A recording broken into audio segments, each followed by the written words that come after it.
Welcome to the Human Design Profiles workshop. In this workshop, we will have a look at the different so-called line energies that makes up what's called your profile in human design terms. When you look at your chart properties on the right side here, you will see that you have a profile section, the one I have marked here with a red circle. And your profile is an important piece of information because it's going to tell you a lot about your learning style and your learning path in life. Basically, it tells you why you have the experiences you have in the way that you have them. Now that you hold quite some information about your human design, try and look at your life and the experiences that you get within it, like a theater play or a computer game where you yourself play an active part within it. The type that you are explains the role that you play in the story. And in my case, I'm a projector, and my role is to guide other people in their lives. The profile here would then be the character, the function that I carry out in the game. And in my case, I'm a 3-5 profile, which comes with some specific learnings along the way that I can then use in my work with other people. The incarnation cross, as you see to the right of the profile, in my case, the right angle cross of explanation, gate 49-4, 43, 23, that is eventually the plot outline or the mythology of the story within that play. Both your personality sun and earth gates, shown by the two arrows marked on the right side on the bar graph, sits on a specific line, a line 1 out of 6, which has a specific expressive energy or a specific theme to it. And the same goes for your design sun and your design earth gates on the opposite side. The first number you see here is the gate number 49, also represented in the solar plexus center of my body graph.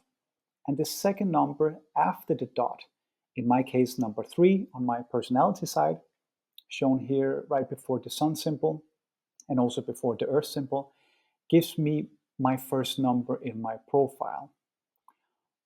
On the design side, you will see the number 5 after the dot right before the arrows, and this gives me my second number in my profile.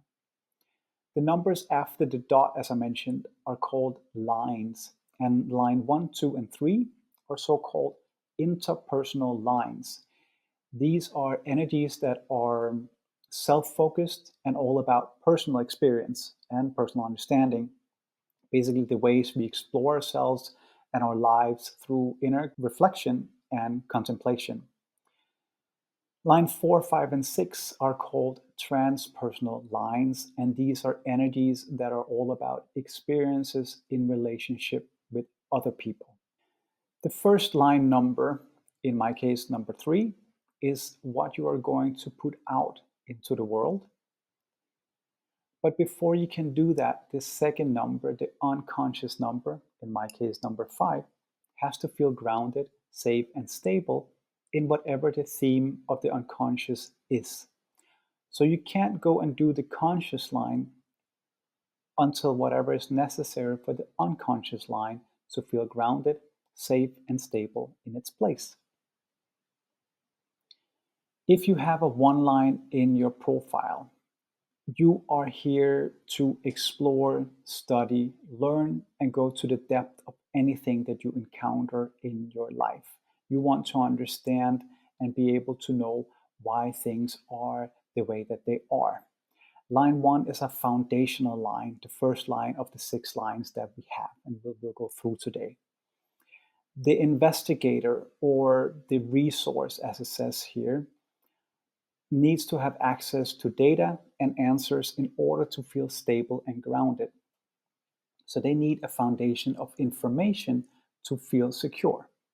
In traditional human design, we call one lines the investigator. In quantum human design, as I study, which is sort of an upgrade in language of the original download from Ra, we call these people the resource. They are resources for other people. So they are here to teach others what they need to know in order to help them move forward. The line is a resource for the rest of us, although sometimes they might drive you crazy because they want to know why. Where did you get that information? What does that mean? How did you do that? And so on. So maybe we can say that it's a very curious line because they need time to get the information so that they can feel settled. And if you have a profile with a one in it, it needs to understand first. If you try and push someone into leaping into action before they have built the foundation of information that they need, it can be really unsettling for them. And people with this line does not necessarily transition very easily, especially if they don't know what's next or do not have information that helps them build the vision of what to expect. So it's an introspective line. It needs time to learn, study, and explore so that it can have a foundation of information to move forward. The quantum purpose of the one line is to lay the foundation for the security and the safety for all of us or the rest of us. And to sum up the one line here, basically it needs to have access to data and to investigate in depth before making decisions. The natural fear of the one line is not knowing enough or to have fear of the unknown. And what is important to remember is that they don't need to make any decisions before they have the information that they need. Information is always available to them. And when they don't have it, they shouldn't be afraid of asking for it, asking for something that will suit both their curiosity and their soul before making decisions. Line number two. Line number two is called either the hermit or in quantum human design, the responder. And line number two both likes and also need alone time. They often feel the world very, very deeply. So they need the alone time for regeneration, integration, and contemplation. And when the line two is alone, it eventually builds up a certain kind of energy. It's like a little vortex of energy that starts emitting a signal that the people around them, friends, family, or colleagues, start to feel. They might start to dream about them or think about them, and suddenly people start contacting them. It's the nature of this line. It compels people to call on them when they are ready to be called out. The natural tendency of this second line is to hide out forever, but they really cannot do that because once they have reached that integration point in their aloneness, somebody's going to call them out, which means if you have a two line, you can't really disappear, even though sometimes you might want to. The two line is a so-called projected line, which means that people project onto you ideas, thoughts, and information. And the projection of the second line or the two line here isn't nearly as big as the projection of the fifth line, which we will get to later. But people will call on you and bring you out of your so-called hermitage. Sometimes the second line can be a little shy or coy, and that's really often about the need to make sure that the energy is right to come out, or if the energy is not right to come out. The low expression or the challenge of the hermit, so to speak, is to leave the hermitage, basically a place away from society and get back to society. The quantum purpose of the two line is to integrate knowledge, energy, and wisdom and wait for the readiness of other people to call them out. So, a little sum up of the two line is that it needs a lot of alone time to contemplate so they can become this beacon that people call out. I see the two line a bit as a buoy in the harbor with a small lamp on the top, one of those that sends out either a green or red blinking light whenever they are ready to be called upon. And the fear of the two line is to disappear and to be isolated, although they actually really can't because someone will always come and call them out when they have reached that integration point. Line number three. The three line, they martyr themselves on the cross in their exploration and experimentation in traditional human design.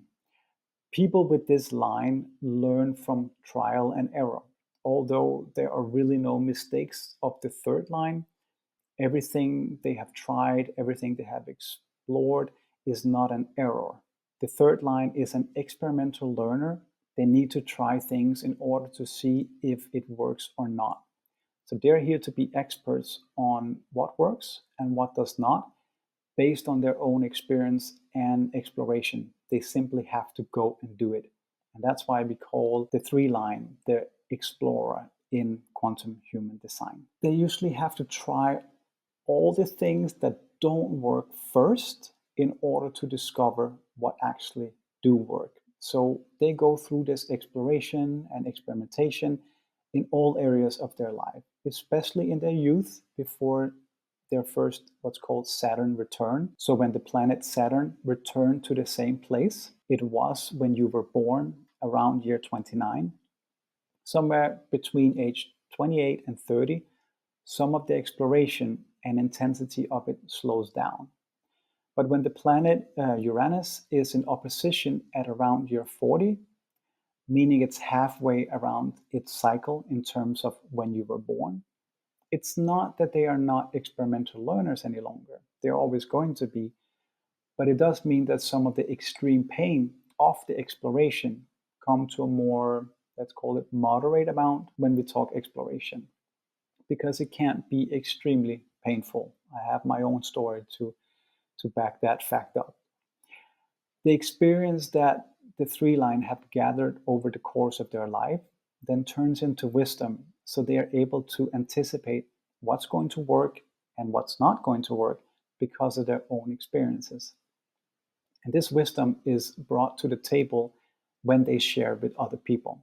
The quantum purpose of the three line is to explore and experience possibilities and share their experiences with other people to protect them and to serve them. So a little sum up of the three line would be that they need to try everything themselves.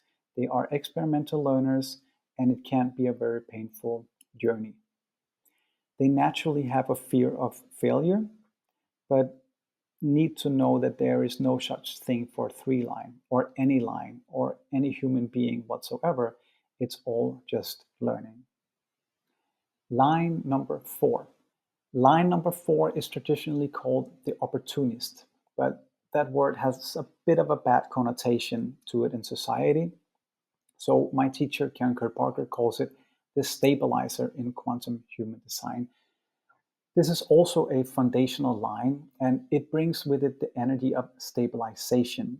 The foundation that the 4 line builds is a foundation of security and stability, in particular in their relationships and their circumstances around them. The 4 line craves stability. They don't like to make changes unless they know what they're going to be moving into next.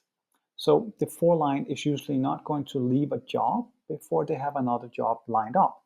Or if the 4 line is moving across the country, they're not going to be comfortable making that move until they know where they're going and what is going to look like, because they need stability and need to know what's next. And that's pretty difficult sometimes because you can't always know what's next. Living with uncertainty or in a condition that don't have any kind of plan or all the steps laid out can be difficult and really uncomfortable for the 4th line. But really, all the possibilities in the universe lies in the unknown. So it's a bit of a challenge here, right? Oftentimes, the 4th line builds their foundation through their relationships. And most 4 lines have very close relationships, intimate friendships that are very deep, but do not necessarily have a ton of friends. They can be friendly and know how to relate to other people, but in their personal lives, they tend to have a very close, tight bond with their friend group, and that doesn't change very often. These people often have friends for life or all the way back from kindergarten. So as you can hear, the 4th line tends to be somewhat fixed. They are who they are. And on top of that, they don't really like to be criticized or judged. And they need to know exactly what to trust. They need to be able to trust in their relationships. Because if they lose trust in someone, well, not only will they have a heartbreak from the change in friendship, but it also dismantles their personal foundation. So, betrayal and trust issues in relationships can be really, really problematic for fourth line if that comes up. The quantum purpose of the fourth line is to lay the foundation of community and connection and prepare the way for sharing and spreading of ideas. So the fourth line can really be contagious in a positive way. The fourth line have the ability through what they know to share their ideas in community. And the fear of the fourth line, as explained, is the fear of this loss or being in limbo. And these people, I usually tell them to create as much stability as possible, be okay with that they need it, but also remember that the universe will always be there to catch them when or if they need to make decisions that makes them feel maybe a little bit unsettled. Line number five. Line number five in quantum human design is called the visionary leader. And line number five has the function of universalizing or teaching whatever they have in their unique chart. That's what they're here to share with other people. The challenge for the fifth line is that it lives in a projection field. It's the second projected line. The other one was line number two, which means it carries a karmic mirror in its energetic field. Other people are looking into this karmic mirror, and in that reflection of their relationship with those fifth line people, they will see what they need to see in order to heal themselves. The trick is that most people aren't really going to see that they are seeing a reflection of themselves through their relationship with that fifth line person. So it happens quite a lot that people project things onto them because they have expectations of them, sometimes negative projections. And it's very common in the fifth line experience to not be doing anything that people are actually accusing them of having done. What is really happening here is that people are projecting onto the fifth line what they need to look at themselves, because the fifth line brings in the potential for healing in any relationship that they have, sometimes in a painful way, in a difficult conversation, through love and compassion and so forth, which can really create the dynamics in relationship that allow healing to happen for everyone in that dynamic. When you have fifth line energy, it's important to follow your strategy and work on your self-worth, basically your own sense of value and your lovability, because this will protect you from being emotionally hurt by the projection field. And you will more easily be able to say that this is the other person's stuff and not mine. I'm not responsible for that person. Plus, of course, you can also always choose to remove yourself from the projection field, remove yourself away from the people that are not projecting things that are nice onto you, which is also important to remember. When you carry the fifth line energy and you are strong in who you are, and you go out into the world and experience this projection field in this way, you are more protected. Because in the right projection field, the fifth line is seen as the leader, the teacher, the savior, and in this right projection field, you can really serve other people. The fifth line can be highly compelling or seductive or persuasive. Just remember not to be manipulative. But the fifth line, when it feels ready to lead, they can carry a compelling energy in their aura that draws people in so they can lead the right people into the right ideas, the right vision, the right transformation. The quantum purpose of the fifth line is to serve as a karmic mirror for other people and to support the healing process through the reflection by teaching and sharing the highest potential of humanity possible. The fifth line carries the idea of what is possible, basically a sense of the potential of what is possible. And that's the source of the vision of the fifth line energy. They can look at situations and possibilities, and they can see the vision of the highest possible outcome. They are consciously working towards transmitting that highest potential outcome. Sometimes in the process of doing this, as I said, other people's conditioning, old patterns get in the way, and those things have to be cleared through that karmic mirror reflection before that highest potential can be reached and created or manifested. So a little sum up of the fifth line. The fifth line needs to share what's in their unique chart. They are living in a projection field, or they operate as a karmic mirror, but that karmic mirror is to help people heal. And when they're ready to lead, they carry a quite compelling or seductive energy.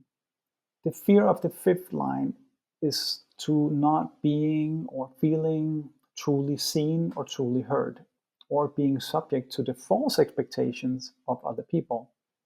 And when this occurs, it's often because the fifth line person has some inner work they need to do themselves, or need to know something better before being able to communicate about it. So if you have a fifth line and you keep attracting people who are projecting their negativity onto you, you have some parts of yourself that you naturally need to work with before you can attract something on a higher plane or a higher level. Sometimes working with something, in quotation here, can be as easy as remembering to follow your strategy and your authority, and be okay with that. This is the way that your energy operates in this reality that we live in. But sometimes, of course, it goes a bit deeper, but only you know what feels right for you. Okay, line number 6, or last line. The sixth line, in this case called either the role model in traditional human design or the adept in quantum human design, goes through 3 distinct different life cycles.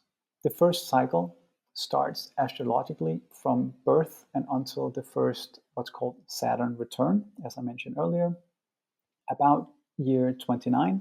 Although sometimes it's often much closer to year 35 or 38, because the energy kind of hangs on for another 10 years, depending on how aware you are to your own process in life. And the sixth line basically goes through a 3-line phase, meaning that they act like a 3-line or 3rd line in their first cycle, this trial and error, being highly experimental, even more than the 3rd line. A lot of experimenting and exploring in their youth, so to speak. And that can translate to all the wrong jobs, all the wrong relationships, situations, and basically just experimentation. And also exploration around the body, pushing it to its limits in terms of health, wellness, or adventure. So it's quite an intense cycle of experimentation and exploration. But they are basically learning about the world in any way possible. The second cycle is called being on the roof, or aloof on the roof, and it lasts from the Saturn return around year 29 to about when the person is 50 years old, when the asteroid Chiron returns. And this phase is a time to heal, to do the inner work necessary to heal from all the exploration and experimentation in their youth. So it's about contemplation, it's about studying, it's about learning from others as they are learning from themselves, and then paying attention and quietly gather information, studying. And the struggle in the second phase is that their energy becomes a premium. Around year 40, 42, some people can start to question themselves if they have become depressed or if something is going on with them, because they don't really have the energy that they used to have. And it's actually not so much the lack of energy that's the frustration part here. It's the motivation and the drive, because they know that they're here for something. Because the sixth line always have this deep sense of purpose and mission. They're always the kids that are skipping a year in class, or graduating at 16 and then goes to college early, because they sort of have an inner clock. And this inner clock for the sixth line says that you are here for a mission, you are here for a purpose. And if they don't know what that mission is, they can feel like they are failing their purpose. And in reality, most sixth lines don't know what their purpose is before they come off the roof and enter into this third and final phase. So they think that they know, but most commonly they don't really know. If you have a sixth line, the purpose of the Wu phase is to heal, to watch, and to learn, and to gather your energy to prepare yourself for the third phase. And the third phase of the third cycle is when the asteroid Chiron returns, around when these people are 48 to 52 years. So there's going to be a massive realignment and falling apart, so to speak, if they are not in alignment. Because when they emerge into the third phase, it will naturally be as the role models or the adept. And they now have the ability from their exploration and experimentation to know what works and what doesn't. They would have the knowledge, wisdom, and experience to be able to show other people the way, basically what to do and how to do it. It's their alignment with their authentic self that creates their transpersonal transformation that they are here to give to other people. They are here to show people what alignment looks like. Oftentimes, there's a frenetic kind of panic with the sixth line because they want to know what's that thing that they're supposed to do. But really, it's not about the doing part, it's about the being part, coming into alignment. They need to be the role model. So when they come off the roof, that aloofness, being a little bit distant or withdrawn, sort of stays with them. The energy returns though, and the motivation and drive gets much better, and things starts to pop up and opportunities start to show up. And oftentimes these opportunities are really in alignment with the experience and learning that they have done over the course of their lifetime. At this stage, the sixth line is very selective in what they're going to put their energy into. They don't need to experiment and jump into something just to try it out any longer. They are wise enough in their experience in knowing what's going to work and what's not going to work. They're very conscious and deliberate about where they want to put their energy. The quantum purpose of the sixth line is to experience, demonstrate, and integrate the highest potential of consciousness on the planet, and to quietly, basically through living it, show other people how to live it too. The fear of the sixth line, as I already mentioned, is to be failing their purpose. And the thing is that they don't really know it before they get halfway through life. So if you have a sixth line, hopefully you can find some solace in knowing that what stage you might currently be in, and then know that it's all for the purpose of becoming the role model later in life, that teacher to the rest of us. Basically being that teacher through your living and your being, naturally showing the rest of us how to integrate the highest potential of consciousness on the planet through transpersonal transformation. That was the explanation of the line energy and the profiles in human design.